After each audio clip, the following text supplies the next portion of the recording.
Merci de nous rejoindre pour la suite de nos conférences. Voilà, venez approcher, n'hésitez pas à remplir les premiers rangs. Nous avons besoin de chaleur humaine et je sais qu'on peut compter sur vous. Nous allons continuer, bien sûr, avec notre grande thématique, la santé naturelle tout au long de la vie.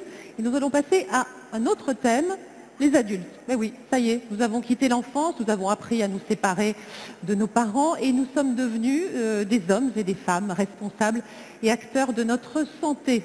Nous sommes en pleine forme, mais néanmoins, certaines maladies viennent attaquer notre immunité. Alors comment faire justement pour lutter contre ces maladies chroniques et quelles sont les solutions naturelles pour être en pleine forme? Eh bien, on va en parler tout d'abord avec un grand ami de l'IPSN et du Congrès international de santé naturelle. Vous le connaissez bien.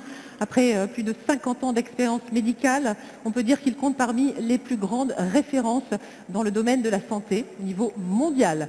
Il a écrit plus de 20 livres sur la nutrition, le cancer et on le sait, vous le savez, c'est un homme très engagé. Et ce que vous ne saviez peut-être pas, c'est que cet homme-là est père de 6 enfants, 3 filles, 3 garçons. Il a 16 petits-enfants, 6 filles, 6 garçons. C'est bien ça, professeur? Voilà. Et tout ça avec une seule femme. Je pense qu'on peut l'applaudir. Vous l'avez reconnu, bien sûr. C'est notre ami, le professeur Joyeux, qui vient nous parler de l'immunité de 0 à 100 ans. Professeur Joyeux.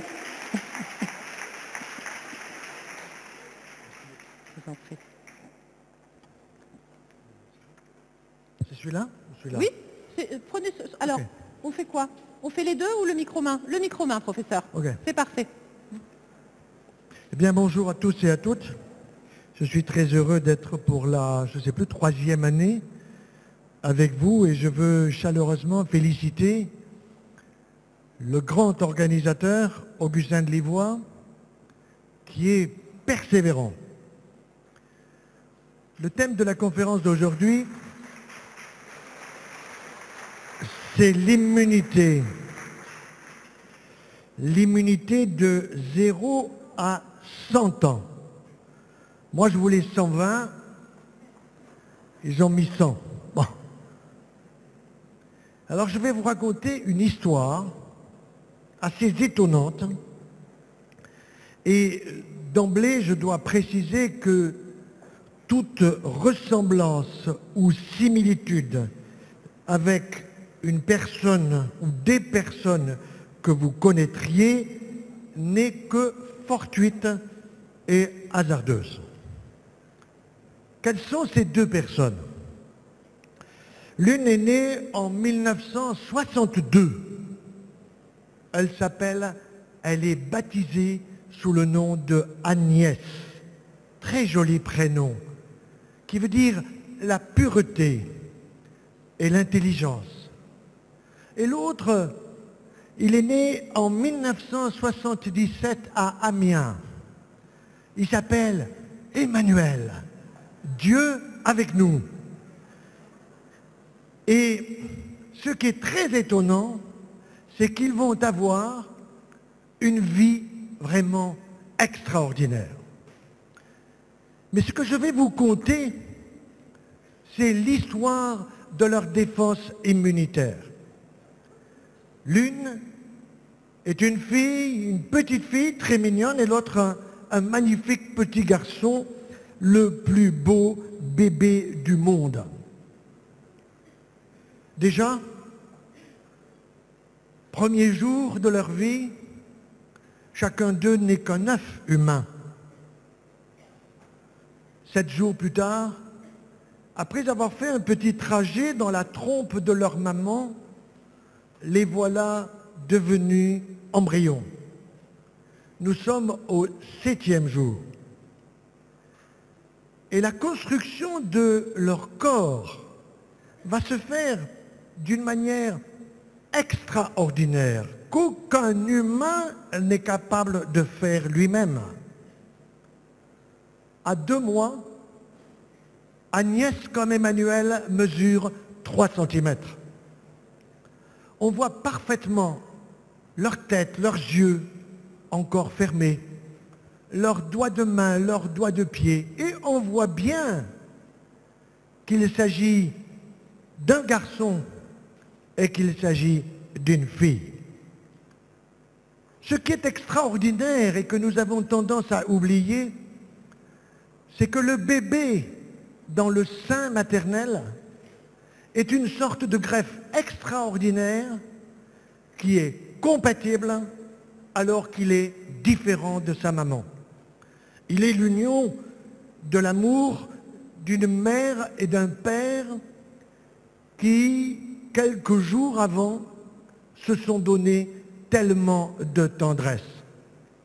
Et ce système immunitaire qui commence, il va falloir 1000 jours pour qu'il se construise totalement, pour qu'il soit, comme l'on dit, mature. Mature, 1000 jours, cela veut dire le temps de la grossesse, 270 jours, et 2 années de 365 jours. La maman va nourrir cet enfant à travers le placenta, mais ce placenta, ce n'est pas la maman qui le construit, c'est le bébé qui le construit. Et ce placenta, immédiatement, est en train de fabriquer un antigène tout à fait particulier, qu'on appelle HLA-G, grossesse, qui va le protéger tout au long de la grossesse. Il a été découvert par un élève de notre collègue, le professeur Jean Dossé, qui reçut le prix Nobel pour avoir découvert les groupes tissulaires, en particulier des globules blancs.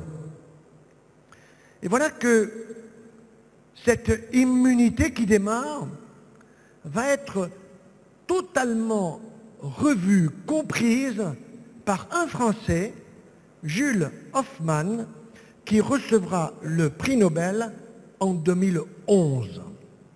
Et sa découverte sur cette immunité qu'il appelle innée, cette découverte est d'une extrême importance, non seulement pour Agnès et pour Emmanuel, mais pour tout être humain.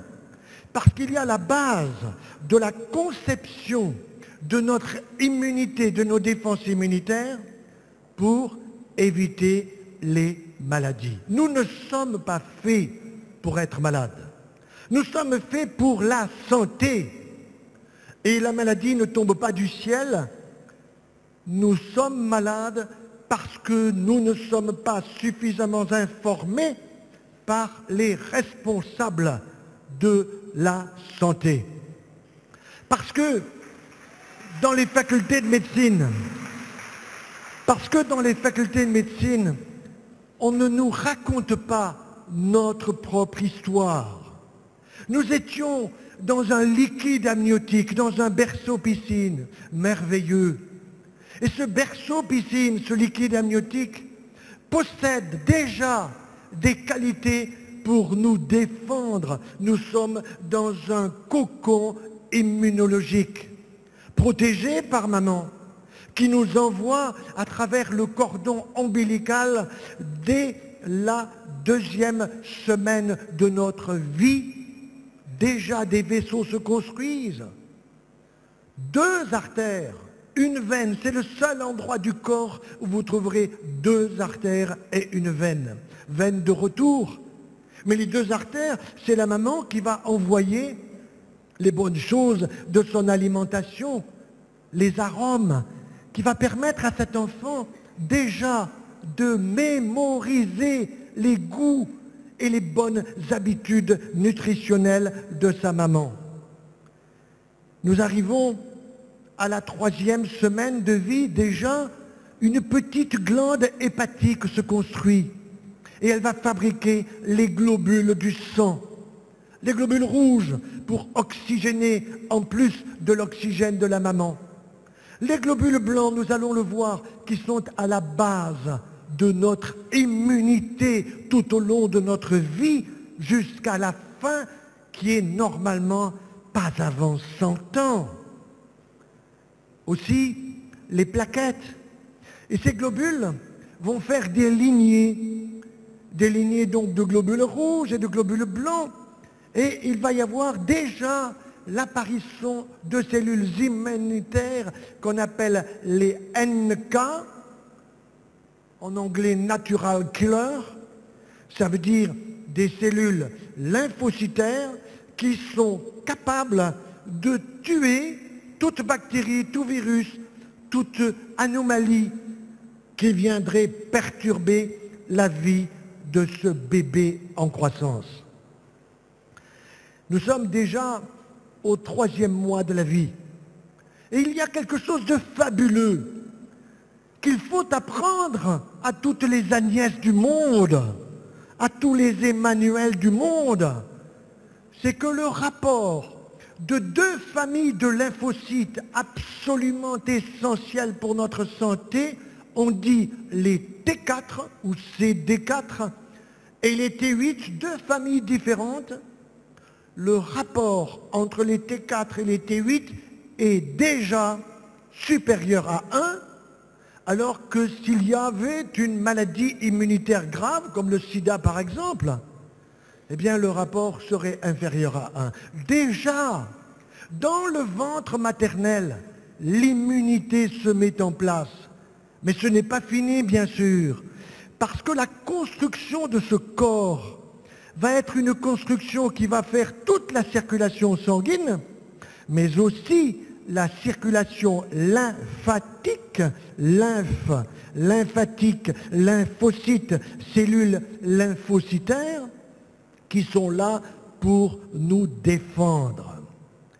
Et nous allons nous rendre compte que le taux des globules blancs de cet enfant dans le ventre maternel, tout cela est démontré scientifiquement, il va arriver à celui du taux d'un adulte, à celui du taux d'un enfant. Mais les lymphocytes qui viennent à la fois un peu du foie, qui passent par la rate, qui vont être fabriqués par la moelle osseuse de l'enfant, et qui vont passer dans son thymus en cours de développement, ces lymphocytes sont encore naïfs. Qu'est-ce que ça veut dire naïf? La naïveté d'Agnès ou la naïveté d'Emmanuel font qu'ils risquent de prendre de mauvaises décisions dans leur avenir et dans leur vie. Naïveté veut dire pas de mémoire, pas de connaissance. Or, ces lymphocytes qui sont naïfs ont une capacité de mémorisation. De mémorisation de quoi? Non seulement vous avez la mémorisation de ce que la maman est en train de consommer dans son alimentation matin, midi et soir, mais en même temps, ces lymphocytes sont en train de mémoriser toute éventuelle agression qui arriverait. Pendant le temps de la grossesse, il n'y a pas d'agression si la maman est en bonne santé, si la maman est véritablement bien conseillée, coachée, plus par une sage-femme ou par une doula souvent que par un médecin, il faut bien le dire, mea culpa pour nous les médecins. Alors, cet enfant va naître enfin, le plus beau bébé du monde. Et ce plus beau bébé du monde, eh bien, il est fragile. Il est fragile. Et comment peut-on oublier quel est le meilleur vaccin pour cet enfant qui vient de naître? Le lait de sa maman.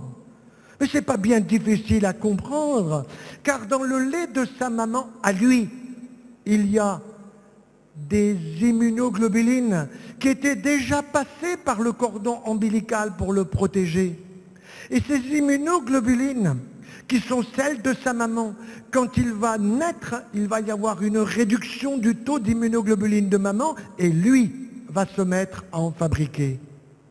Agnès et Manuel dans leur berceau, que faut-il faire quand on les contemple? Prendre un peu de poussière de la maison et souffler cette poussière sur le berceau. Pourquoi? Parce qu'ils sont dans un environnement où ils vont vivre et se développer. Et donc dans cet environnement, il y a des produits qui peuvent être un peu agressifs pour l'enfant. Mais pas de souci, pas de souci, il est parfaitement organisé son corps. Il va fabriquer, quand des antigènes de la poussière de la maison vont être respirés par ce petit bébé, il va fabriquer des anticorps. Il va s'adapter à l'environnement dans lequel il est. Mais attention, n'allez pas créer chez cet enfant une tempête ou un orage immunologique. Alors vous me direz, mais comment puis-je créer une tempête immunologique? Très simple, il suffit de le vacciner. Il a le vaccin de sa maman, ce lait maternel fabuleux dont vous ne voyez jamais la moindre publicité sur les médias. Vous comprenez pourquoi j'ai viré la télé? Vous comprenez pourquoi quand quelqu'un regarde la télé, on fait un électro, il dort. On a des ondes du sommeil. Vous comprenez pourquoi? Évidemment, le lait maternel, ça ne coûte rien. Il n'y a pas besoin d'un biberon ou de le réchauffer. Il y a besoin d'avoir la conscience que la santé de la maman est la santé de l'enfant. Au-delà de la psychologie dont vous a parlé tout à l'heure, cette santé de ces deux êtres merveilleux, elle est en symbiose. Il y a dans le lait maternel ces T4, lymphocytes T4 dont je vous parlais il y a quelques instants. On les a trouvés récemment. Mais c'était logique de les trouver, puisque ces lymphocytes T4 sont des protecteurs de l'enfant. Comment se fait-il que tel ou tel ministre de la Santé, une précédente qu'on appelait dans notre jargon médical MST, vous voyez ce que je veux dire, et que notre nouvelle ministre n'ait pas changé ses collaborateurs, n'ait pas changé les conseillers scientifiques qui sont probablement les mêmes que la précédente. Ce passage de relais m'inquiète. Il m'inquiète parce que l'avenir de ces enfants qui sont si beaux, si bons, si bien traités par leur maman, l'avenir de ces enfants va être perturbé. L'orage immunologique, la tempête immunologique, qui nous a appris cela? Nos collègues vétérinaires. Ils savent eux-mêmes qu'il faut allaiter le petit veau, qu'il faut allaiter le chevreau, qu'il faut allaiter l'agneau par sa maman. Imaginez que l'on donne le lait d'une maman à un veau, d'une maman humaine. Il ne grandirait pas, mais il se mettrait à parler. Parce que dans le lait maternel de sa maman, il y a des facteurs de croissance neurotrophiques pour faire croître le cerveau de cet enfant et tout son système nerveux central. Alors, les collègues vétérinaires ont eux-mêmes été les premiers à repérer ces tempêtes immunologiques tellement qu'ils ont reculé les vaccinations. Et le plus beau de tout ça, c'est que nous avons aujourd'hui une médecine qui se dit scientifique, qui n'est que scientiste, qui essaye de nous injecter 11 vaccins à nos enfants qui n'ont pas 6 semaines, ça veut dire 1 mois et demi, alors qu'ils n'en ont pas besoin. Cela ne veut pas dire que je suis contre les vaccins. Cela veut dire que je suis contre des abus et des excès, ce qui n'est pas la même chose. Et quand le Conseil de l'Ordre me cherche des puces, il ne va pas en trouver. Il va se les trouver chez eux, les puces, parce qu'ils n'ont pas compris justement ce que vous êtes en train de comprendre. Alors, cet enfant va grandir. Il va aller à la crèche. Il va aller à la crèche. Et à la crèche, on vous met la pression. Est-il vacciné? Ah non, on ne le prend pas. Eh bien ça, c'est illégal. Sachez qu'un enfant peut rentrer à la crèche non vacciné, car comment peut-il rendre malade tous les autres qui seraient vaccinés alors que lui ne l'est point? Ça, je pense que ça n'a pas été vraiment réfléchi. Et vous avez 3 mois, selon la loi, pour le faire vacciner. Mais attention, vaccin n'égale pas aucun danger.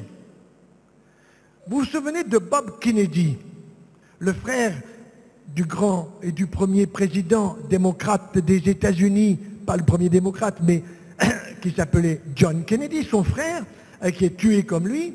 Mais il a eu un fils qui s'appelle Bob, et ce Bob est avocat. Et il s'est rendu compte qu'on ne pouvait pas, aux États-Unis, attaquer un fabricant de vaccins pour des risques de complications. Alors qu'il y en a. qui sont reconnus. Si vous allez sur un dictionnaire Vidal, notre dictionnaire de médecins, vous allez à n'importe quel vaccin et vous voyez effet indésirable, on vous dit ne pas vacciner un enfant fatigué, ne pas vacciner un enfant qui a de la fièvre, se méfier de ceci, de cela, des convulsions. Tout ça est très précis. Ça veut dire qu'il y a des risques de complications. Surtout si vous vaccinez cet enfant à un moment où il n'en a pas besoin, car son système immunitaire n'est pas fait. Il est en construction. Laissez-le donc se construire. Bien sûr, l'Organisation mondiale de la santé donne un conseil judicieux. Elle dit allaitement maternel idéal, 6 mois intégralement. Au 6e mois, grosso modo, les dents de bébé apparaissent. Mais l'OMS continue en disant idéalement, à ces 6 mois d'allaitement intégral, nous conseillons pour la santé de l'enfant, et moi j'ajoute en tant que cancérologue, pour la santé du sein de la mère, un allaitement, j'appelle cela l'apéritif du matin pour bébé et l'apéritif du soir, avant de partir au travail, au retour du travail, maman donne un petit coup d'allaitement maternel et l'enfant est protégé jusqu'à 2 ans. Voilà. Et alors qu'est-ce qui se passe? Eh bien la loi actuelle, je ne vais pas dire la prochaine, qui n'est pas encore votée, la loi actuelle est très sage. Elle dit l'enfant doit être vacciné contre diphtérie, tétanos, polio avant 18 mois. Bon, 18 mois, 24 mois, si vous vaccinez l'enfant à 20 mois, 24 mois, personne ne vous en voudra. Il n'y a aucun sujet, aucun problème. D'autant que vous pouvez expliquer ce que je viens de vous dire. Mais aujourd'hui, qu'est-ce qui se passe? Eh bien, les fabricants sont des coquins.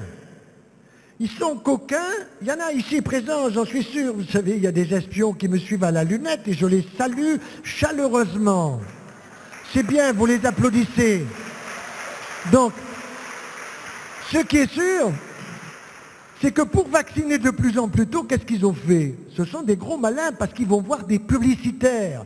Les publicitaires ne savent rien sur la science. Eux, ils exécutent si vous les payez. Alors ils ont dit aux publicitaires, trouve-moi des arguments pour qu'on vaccine les gosses le plus tôt possible. Réponse, émotion. Émotion. Tu dis aux mamans, vous avez le plus beau bébé du monde et tu ne veux pas qu'il soit malade. Ah, bien sûr. Donc, il faut vacciner le plus tôt possible. Ça veut dire dès la 6e semaine. Et donc, comme le système immunitaire n'est pas prêt, il va falloir ajouter quelque chose. Ça s'appelle un adjuvant.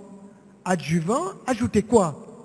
Eh bien, ils ont cherché des adjuvants. Les premiers adjuvants, il y a fort longtemps, mais ils ne le savent pas souvent, ceux qui sont dans ce système de la vaccinologie, c'était de la mie de pain. De la mie de pain qui n'a rien à faire dans une épaule, mais qui était stérilisée, broyée, et qu'on mettait dans un vaccin. Puis ils se sont rendus compte qu'il y avait mieux, alors ils sont passés au thiomersal, un dérivé du mercure. Il y a eu des pépins. Il y a eu des pépins parce que les soldats américains envoyés au Koweït et ailleurs, eh bien, ils se sont retrouvés après, quelques années plus tard, avec des pathologies auto-immunes extrêmement sérieuses. Alors on a abandonné le mercure. Alors on a trouvé moins cher. On a trouvé beaucoup moins cher l'aluminium. Et on a mis du phosphate d'aluminium ou de l'hydroxyde d'aluminium. Et tout simplement comme adjuvant, dans le but tout simplement de stimuler une immunité qui n'est pas encore mature. Donc, qu'est-ce qui se passe? J'ai fait le calcul exact de la quantité d'aluminium qui va être injectée à un enfant avec les 11 vaccins, sans parler des rappels, et je vais vous en parler des rappels. Mais qu'est-ce qui se passe? Le total d'aluminium, c'est exactement 2,9 mg, disons 3 mg, que vous allez mettre dans l'épaule ou la cuisse d'un petit qui pèse grosso modo 5 kg. Et donc, vous en avez la moitié, 1,5 mg, qui va rester sur place et qui va créer une petite réaction inflammatoire qui démontre bien que face à cet antigène qu'est l'aluminium, il y a une formation d'anticorps anti-aluminium. Mais vous avez le reste de l'aluminium qui fout le camp dans le corps et on sait où maintenant? L'os, le rein et le cerveau. Comment sait-on cela? Eh bien, il faut le rappeler à nos responsables politique de la santé. Vous connaissez la vallée de la Maurienne comme moi. Eh bien, dans la vallée de la Maurienne, on extrayait la bauxite pour obtenir de l'aluminium. Et il y avait 3 pathologies professionnelles, elles y sont toujours, mais maintenant on se méfie parce qu'on le sait. Premièrement, ce qu'on appelait une ostéomalacie aluminique, ça veut dire une forme de rachitisme au niveau osseux chez l'ouvrier de l'usine de la bauxite, qui faisait que le moindre petit traumatisme, il se cassait une jambe ou il se cassait un bras. Bon, et on trouvait là de l'aluminium qui abîmait l'os au point de le fragiliser. Deuxième importante maladie, la néphropathie aluminique. Comment l'a-t-on connue?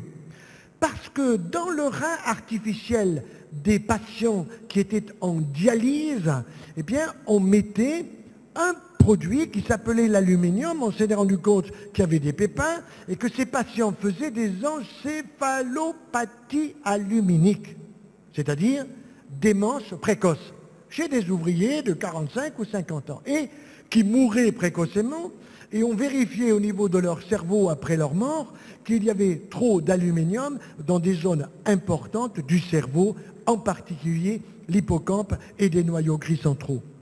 Et donc, qu'est-ce qui s'est passé? Eh bien, il s'est tout simplement passé que cela n'a pas été dit ni su. Vous savez, dans le domaine de la science aujourd'hui, ce qui est absolument incroyable, c'est que vous avez des gens qui se disent scientifiques et qui n'ont pas une vue globale de l'humain. Ils connaissent le foie, mais pas le tube digestif. Ils connaissent le rein, mais les poumons, ils ne savent pas où ils sont. Et ainsi de suite. Et ça, c'est une catastrophe. Et c'est pour cette raison que le malade aujourd'hui est considéré comme un ballon que l'on s'envoie de l'un à l'autre. Je voyais récemment une personne qui avait des rhumatismes et un peu d'allergie, et le rhumato a dit, allez voir l'allergologue. Pour plus qu'il y ait un petit trouble respiratoire, passez donc voir le pneumologue. Voyez, et ça, je veux dire, c'est une médecine qui est définitivement en perdition. Il faut revoir les fondamentaux. Ces fondamentaux, c'est évidemment la connaissance parfaite du système immunitaire, mais en sachant que nous progressons. Qui est-ce qui nous a le plus appris sur le système immunitaire? Je le dis très humblement, c'est la maladie SIDA. SIDA, ça veut dire quoi? Syndrome d'immunodépression acquise. On s'est rendu compte, quand le rapport des T4 sur T8 était en train de passer au-dessous de 1 et qu'il baissait, eh bien que le temps de vie qui restait aux patients était, je dirais, quasiment proportionnel à la baisse. Donc plus c'était bas, et moins il restait de vie devant soi. Heureusement qu'il y a eu des antiprotéases. Et là-dessus, j'ai une anecdote extrêmement intéressante. Un jour arrive à ma consultation à Montpellier, au centre anticancéreux, un jeune de 23 ans qui me dit « j'ai le sida ». Je dis « oui, mais attendez, cher ami, moi je suis chirurgien et cancérologue. Vous n'avez pas de cancer ». Il me répond très intelligemment « pas encore ». C'est juste. Je dis, mais pourquoi vous venez me voir? Il me dit, parce que j'aimerais que vous voyiez mon dossier. Ok, vous êtes soigné où? Cochin, Paris, d'accord? Je regarde le dossier et je vois que quand le diagnostic a été fait, il y a à peu près 7-8 mois, il a un taux viral de VIH, virus de l'immunodéficience humaine, très élevé.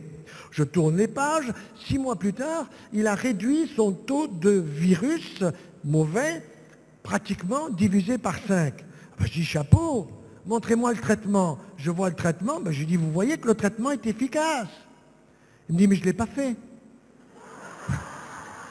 Je dis vous ne l'avez pas fait? Et vous leur avez dit quoi? Ben, je leur ai dit que je l'ai fait. Ah oui d'accord, donc là-bas ils pensent que c'est efficace. Ben oui. Il dit vous avez fait quoi? Alors il sort son sac à dos, il me sort mon bouquin Changer d'alimentation, il m'en sort un autre, les abeilles et le chirurgien, avec, vous savez, des tas de petits trucs jaunes-rouges pour me poser des questions. Je me suis dit, là, il y en a pour un moment. Il avait changé ses habitudes alimentaires en passant du régime McDo à un régime fortement végétal. Il faisait plutôt une alimentation issue de l'agriculture biologique de proximité, ce qui est extrêmement intelligent. Et il voulait me demander, est-ce que je peux prendre de la gelée royale, est-ce que je peux prendre de la propolis, du miel, etc. Mais bien sûr, cher ami. Mais bien sûr, il est reparti enthousiaste, mais je ne lui ai pas dit de poursuivre en ne faisant pas le traitement. Il ne voulait pas le faire parce qu'il en connaissait les complications. Alors, qu'est-ce qu'il a fait? Il en a parlé à des tas de copains. Il m'a dit, est-ce que je peux le dire à mes copains? Mais bien sûr. Mais écoutez, évitez-leur de prendre le TGV, ça leur coûtera moins cher. qui m'envoient un petit mail de votre part, et puis je leur répondrai. Voilà. Ça ne veut pas dire que je suis contre les antiprotéases et les médicaments qui peuvent être donnés pour baisser le taux de virus dans le sang. Mais ça veut dire que c'est cette complémentarité, voyez-vous, entre les traitements que la science a découverts qui sont fabuleux, et d'autre part, le changement des habitudes alimentaires. Et quand vous suivez, après une intervention chirurgicale, que vous dites au chirurgien, au médecin, à l'oncologue, qu'est-ce que je dois manger? Réponse, faites-vous plaisir. Comme si vous étiez à la veille de vous faire guillotiner, quoi. Voyez? Faites un bon repas. Mais c'est n'importe quoi. Et c'est pour ça que je dis à mes collègues gastro-entérologues, arrêtez donc d'être des tubologues. Dès que vous avez le moindre souci digestif, allez, on vous met un tube par en haut, un tube par en bas, et on rejoint. Et comme le tube est vide, il ne voit pas qu'il y a des aliments, puisqu'il n'y en a pas, puisqu'il faut voir l'intérieur. Et ce que l'on oublie, c'est que ce système digestif, il est à la base de 80% de notre immunité. Oui, le petit Emmanuel, aujourd'hui, ou Agnès, ont un système immunitaire qui fonctionne bien, dans la mesure où ils ont une alimentation de qualité. Et cette alimentation de qualité, c'est quoi? C'est de fabriquer un bon microbiome ou microbiote intestinal, et pour cela, ce n'est pas des cachetons. C'est pas des cachetons. C'est de bien mastiquer en utilisant, non pas sa bouche, ça c'est pour se rouler des pelles, vous le savez, c'est son palais des saveurs. Palais des saveurs. Et de bien mastiquer les aliments et d'utiliser, évidemment, les papilles de sa langue. Vous les refaites tous les 10 jours, mais vous remerciez pas suffisamment le Créateur de nous avoir fait des papilles qui à 100 ans n'auront pas 100 ans, mais qui n'auront que 10 jours. Votre système osseux, à 100 ans, si j'y arrive, il n'aura que 10 ans. Mon foie, je l'aurai refait 100 fois, et mon pancréas tous les 3 mois, et mon système olfactif tous les 3 mois. Que de merveilles dans notre corps! Mais Big Pharma nous dit qu'il veille sur nous. Et vous savez que la grande pub de L'Oréal qu'il donne pour les dames, c'est « Mesdames, vous le valez bien ». Eh bien, Big Pharma, maintenant, c'est « Messieurs, mesdames, vous le valez bien ». Eh bien, non, il y a des excès de Big Pharma. Je ne suis pas contre les médicaments, mais je dis à mes collègues médecins, réfléchissez. Hier soir, j'étais dans la Drôme et je voyais une dame, 12 médicaments. Je lui en ai laissé 3. Les autres ne servaient à rien. À la place de ce qu'on lui donnait pour l'estomac, je lui ai dit, j'avais une conférence sur les produits de la ruche, mais la meilleure immunité qui vous sera donnée, ce sont les abeilles. Le citron d'une abeille, 1 million de neurones. Et nous, 100 milliards. Que de bêtises faisons-nous? Et les abeilles à notre service qui nous donnent du bon miel de notre région, de la propolis, de la gelée royale, des pollens et même des venins dont le mot est mauvais, il faut le changer parce que face à une sclérose en plaques, une apipuncture peut être un stimulant d'immunité naturelle. Voyez, ce qui manque aujourd'hui, et c'est là que l'Institut pour la protection de santé naturelle est génial, et qu'il faut les soutenir à fond, parce qu'ils ont une vision qui est une vision holistique, une vision généraliste de notre corps.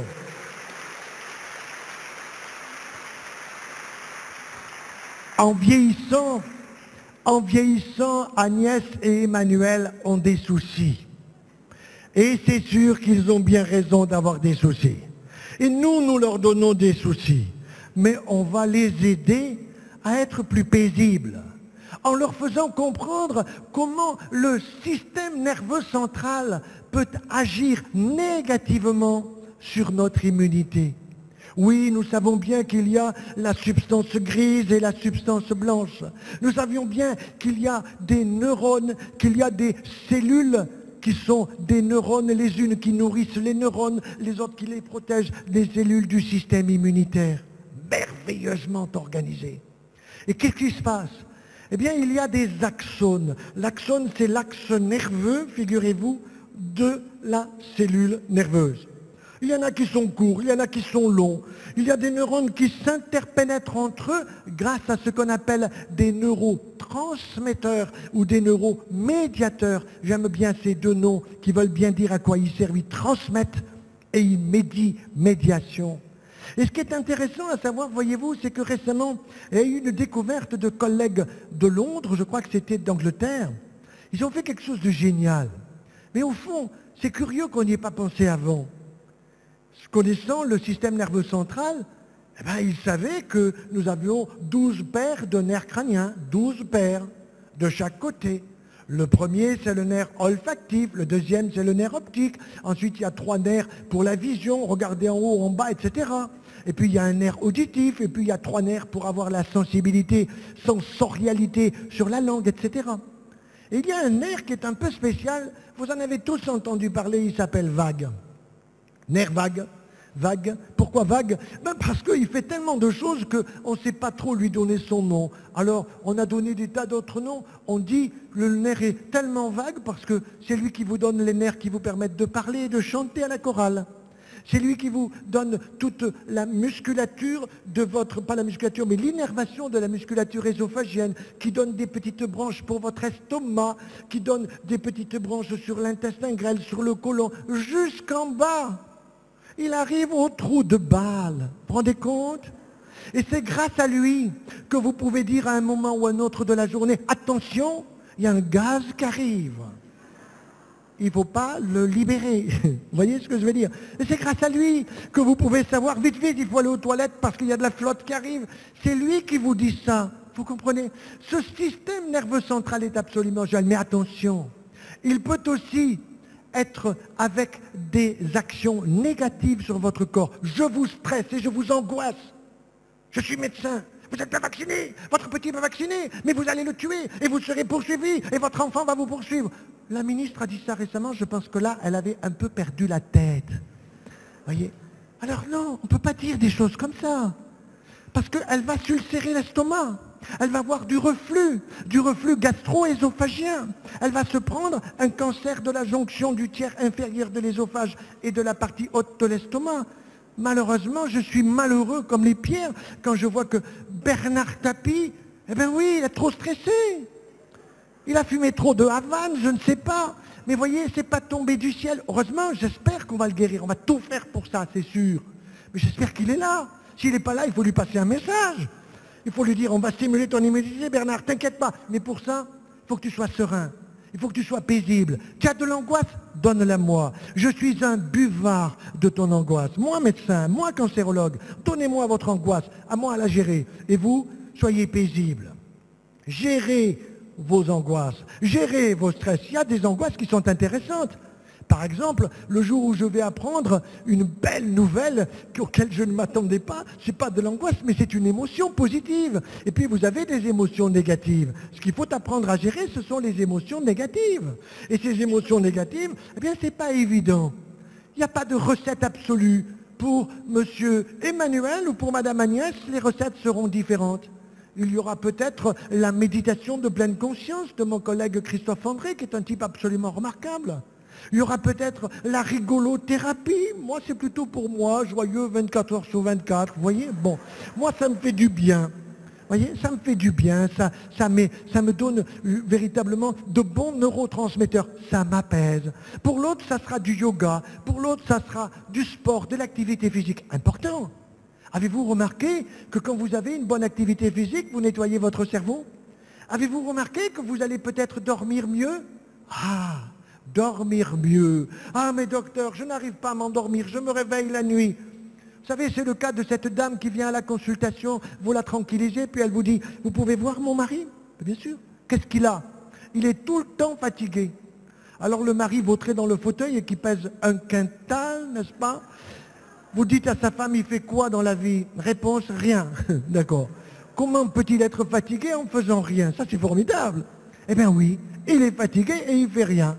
Alors vous regardez le dossier. Et en plus, elle vous dit, il se lève 4 fois la nuit. Et lui, il grommelle, il dit non 2 fois. Ça, c'est la prostate. D'accord? Bon. Alors, cet homme a une mauvaise immunité. Et cette mauvaise immunité se traduit par quoi? Par sa fatigue, mais par aussi un taux de lymphocytes qui est trop bas. Et aussi peut-être parce que s'il est obligé de se lever 3 ou 4 fois la nuit pour aller uriner, c'est que la prostate a augmenté de volume. La prostate d'un homme, c'est normalement une balle de golf. Mais si vous avez 2 balles de tennis, ça rend difficile les évacuations. Alors je regarde le dossier, et puis je vois échographie prostatique, 100 cm3. Je dis, monsieur, vous avez une prostate de veau. Alors, extraordinaire. Et puis, vous lui demandez très délicatement si de temps en temps il perd un peu la mémoire. Ah oui, alors sa femme vous dit, il s'endort dans le fauteuil après le repas. C'est pas une sieste, ça. Ça, c'est la fatigue. Il est crevé, il ne se bouge pas. Ah, il regarde les matchs. Ah, ça, il va vous dire que PSG a planté 3 buts à Munich. Ça, c'est clair. Mais il ne se bouge pas. Et ça, c'est un sujet qui est extrêmement important. Notre activité physique est absolument nécessaire. Notre sommeil doit être réparateur. Et je voudrais maintenant terminer en vous introduisant la conférence suivante, parce qu'elle est plus importante encore que la mienne. Je dirais, il y a une véritable complémentarité. Complémentarité avec mon collègue, le professeur Jean-Bernard Fautillon, qui va vous présenter sa découverte de l'hormone du sommeil.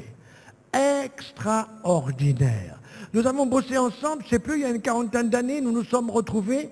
Alors lui, il m'a retrouvé un jour et j'étais avec Sophie Marceau. Non, pas bras dessus, bras dessous, mais à la télé chez Drucker. Alors quand il m'a vu, il a dit, tiens, il n'est pas mort. Donc il m'a contacté, il m'a parlé de sa découverte. Et cette découverte est absolument essentielle pour que vous compreniez pourquoi notre sommeil doit être réparateur et pourquoi notre sommeil est absolument indispensable pour de bonnes défenses immunitaires. Car quand le sommeil n'est pas bon, quand l'endormissement ne se fait pas, quand le réveil en pleine nuit, tout cela, ça veut dire que vous allez aller chez le toubib qui vous a donné 3 médicaments. Madame, vous êtes anxieuse, anxiolytique. Madame, vous avez une petite dépression, antidépresseur. Et ainsi de suite, anxiolytique, antidépresseur, somnifère puisque vous ne dormez pas bien. Eh bien voilà qu'on va vous aider à avoir 50% de plus d'Alzheimer. Vous voyez qu'on peut vous aider à avoir un Alzheimer. Mais quand l'Alzheimer il vous est donné par les thérapeutiques, quand vous pensez que les médicaments, ces médicaments en particulier contre l'Alzheimer, il y en a 4, ils ont quand même eu l'autorisation de mise sur le marché par des collègues experts qui ont donné le feu vert à des médicaments dont on sait qu'ils ne servent à rien. Et le jour où Madame MST a dit on ne rembourse plus, pour une fois elle disait quelque chose de juste, on ne rembourse plus ces médicaments, immédiatement les associations Alzheimer se sont mis à hurler, poussés par les laboratoires pharmaceutiques qui les financent, en disant non, non, non, c'est pas possible, il faut s'occuper de ces personnes, il faut absolument qu'ils continuent à prendre les médicaments et qu'ils soient remboursés. Ça, c'est une arnaque supplémentaire. Alors, méfiez-vous, parce que maintenant, les vaccinations, on va vous les injecter à tout bout de champ. Vous allez dans une maison de retraite, vous arrivez à l'entrée, vous dites, je viens voir ma grand-mère ou un ami, on vous dit, monsieur, vous êtes vacciné? Pourquoi? Vous n'êtes pas vacciné contre le zona? Ah non, vous ne pouvez pas rentrer. Pourquoi je ne peux pas rentrer? Parce qu'au premier étage, il y a un monsieur qui a le zona. Ah d'accord. Et donc, vous ne pouvez pas rentrer. Non mais attendez, qu'est-ce que ça veut dire ça? On est en train d'offrir 10 millions de vaccins contre la grippe à des personnes de plus de 65 ans. Il y en a peut-être 1,5 million qui en ont besoin, aucun doute là-dessus. Les autres, laissez-les tranquilles. Moi, j'en ai pas besoin, je suis en pleine forme, je prends de la propolis, vous voyez, voilà. J'ai tout le temps ma petite boîte sur moi, ça c'est ma femme qui l'a offerte. Celle-ci, c'est Propolia, il y a du citron, tiens, j'avais pas vu, il y a du gingembre. Ah oui, je comprends, d'accord. Et puis, il y a de l'agave. Bon, mais vous voyez que ça c'est vraiment les femmes, il faut les écouter. Croyez-moi, messieurs, n'oubliez jamais d'écouter plus votre femme que votre toubib et vous serez tous en meilleure santé.